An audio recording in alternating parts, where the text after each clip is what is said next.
conversation with Ren Lavoie on the Jeff Blair Show. Ren, one of the topics that has kind of percolated in Toronto, and it came about as a result of a pretty lousy first period by the Leafs in Dallas. Mike Babcock mixed up his lines a bit, and lo and behold, Mitch Marner and Auston Matthews ended up playing together and looked pretty good together. We know that they practiced together a little bit yesterday. And Mike Babcock has been non-committal. And, Ren, there used to be a time where everybody talked about, forget about talking about lines, you talk about pairs. You want to find two players who can match up well with each other, then you throw somebody else out there, boom, you've got a line.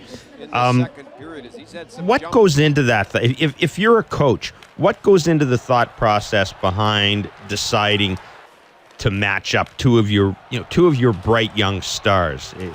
What are some of the things a coach must think about before he does that? That's a great question. And you know what? In a way, yesterday, Michel Therrien had to address that problem too in Montreal. And what Michel was saying is we wish that we had a Phil Kessel on the third line like in Pittsburgh. Mm-hmm. You want your lines to be balanced the right way. You don't want to have your eggs obviously in the same basket. And it's a challenge because you look at the star players with the Maple Leafs, they're young, they're fast, they're skilled. You want them to play together, but I really think that this should be a power play thing and not really a 5-on-5 thing. Mm-hmm. And it depends on who you're going to play too.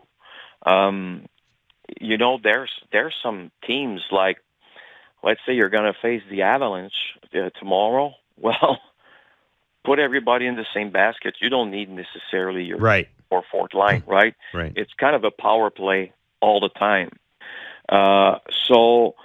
And when you're facing better teams, I really think that you need to have a really good balance in the first three lines. So, and I know the Maple Leafs management, they don't think right now that they have a team that can win the Stanley Cup, and I totally understand that. But at the end of the day, they want to make the playoffs. And what's the best secret of that recipe? What's the best recipe? Mm-hmm. Okay, and that's the biggest question. So that's why they're trying things at practice, and they're going to try to find solution if there's any solution there. But what's really good right now for the Maple Leafs is this is technically a healthy team. So you can try things if you want to.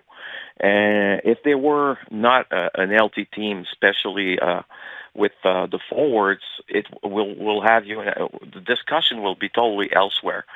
So they're trying to find a balance, but I never believe that it's possible to have the same lines for 82 games anyway. Right. You have to try things. But balancing the first three lines is going to be really the key for the Maple Leafs when they enter the playoffs, if obviously they make the playoffs.